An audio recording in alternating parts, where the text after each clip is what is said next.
guys, pag-usapan lang natin ang breaking news. May pasabog nga naman kasi ang balibalita at exclusive na pinag-uusapan ngayon. Diyos ko, Catherine Bernardo, bayaan ninyo sikat mamili ng mamaalin niya. Di naman kayo masasaktan kung magkamali man siya. Dahil alam niyo naman siguro, desisyon niyan ni Catherine Bernardo kung sino man ang pipiliin niya. Lalong-lalo na, wala pa talagang tamang resibong na ibibigay sa atin ang mga netizens at mga sosoberang kapitbahay.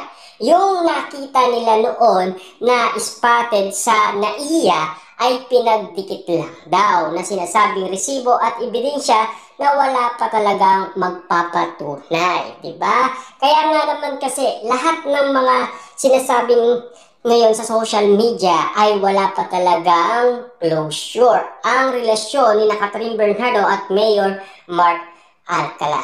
Kahit sino man ang piliin ni Catherine Bernardo, kung talagang minamahal niya, ay deserve naman siguro ni Catherine Bernardo. Kasi mahal niya, diba? At wala tayong magagawa dun kasi desisyon niyan ni Catherine Bernardo. At wala tayong magagawa dun kung siya ang pipili ng kanyang iibigin. Siyempre, alam niyo naman siguro, pinaglalaban yan ni Catherine Bernardo sa kanyang pamilya. Lalong-lalo na kahit sino man ang bumangga or kumontra kay Catherine Bernardo ay deadma lang ang sukli nito. Lalong-lalo na kasi si Catherine Bernardo ay matagal nang pinag-usapan ang patungkol umano sa panliligaw ni Mayor Mark Alcala. Nauna pa yan kay Alden Richard na pinag-usapan bago nanligaw itong si Alden Richard na pinag-usapan ayon kay Oki Diaz. Diba? Kita nyo naman, no? Hanggat walang resibo at ebidensya, wala talaga makakapagsabi na tunay talaga ang relasyon ni Catherine Bernardo kay Mayor Mark Alcala. Hanggang ngayon kasi ay kwento-kwento pa rin or haka-haka pa rin ang relasyon ni Catherine Bernardo kay Mayor Mark Alcala. Samantalang may mga ugong-ugong na bali-balita ngayon sa social media na talagang si Daniel Padilla ang pinagbibintangan.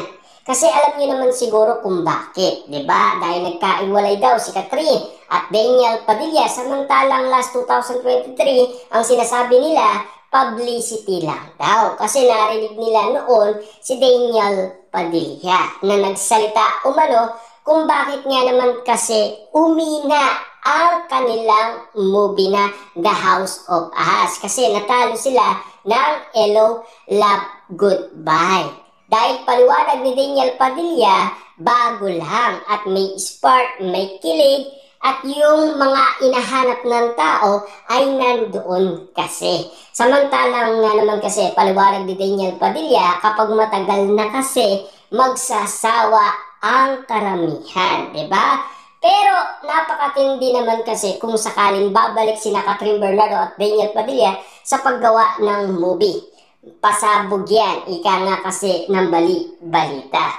Pero ano nga ba talaga ang tunay na nararamdaman ni Catherine Bernardo para kay Daniel Padilla? Nagpapatuloy nga naman kasi na hanggang ngayon, hindi pa rin binubura ni Catherine Bernardo ang mga memory ng kanya, lalong-lalo na kasi sa kanyang Instagram, nandoon pa rin ang mga larawan ni Catherine Bernardo.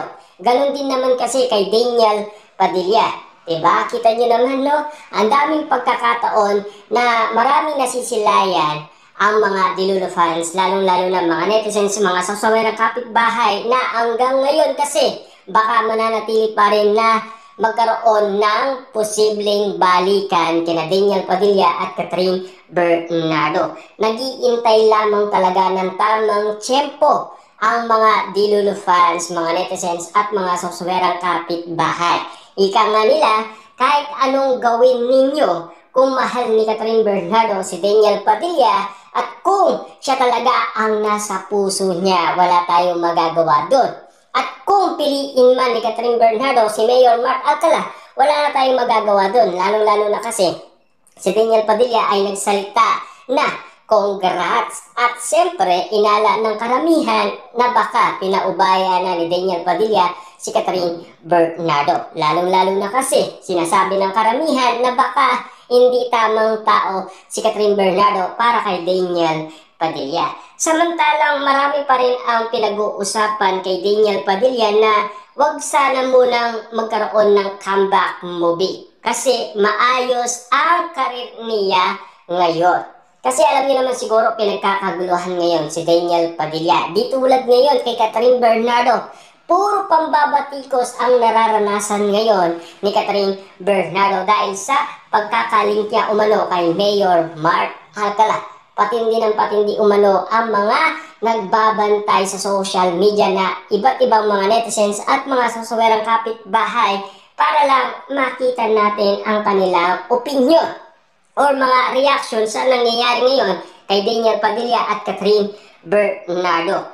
Lalong-lalo na, true talaga na mas nag-mature siya ngayon. Parang siya ang nakawala sa love team. Alam niyo naman siguro kung bakit, di ba? Kasi may nakikita or may napapansin ang iba't ibang mga tao dahil sa mga nangyayari kay Daniel Padilla dahil gumagaling daw itong umarte. Lalong-lalo na kasi meron pa daw itong ibubuga. Lalong-lalo na kasi hindi sila magkasama ni Catherine Bernardo. At lalong-lalo na kasi sa issue naman ni Catherine Bernardo sa mga desisyon niya na mali ang pagpili ng isang jojowain isang politiko. Lalong-lalo na kung marami siyang iba't ibang mga issue patungkol sa dati niyang mga jowa.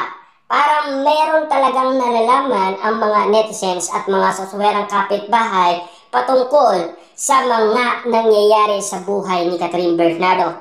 Bawat desisyon kasi ni Catherine Bernardo parang may alam ang karamihan. Lalong-lalo na kasi sa bagong pag-ibig ni Catherine Bernardo. Kung ano man yun, kailangan natin mag-intay na sana ma-flex ni Catherine Bernardo or magsalita siya patungkol umano sa mga nasasabing issue at intriga sa kanya na patuloy na chinichika pa rin si Catherine Bernardo sa pagkakaling niya kay Mayor Mark Alcala. Dapat nga bang magsalita si Catherine?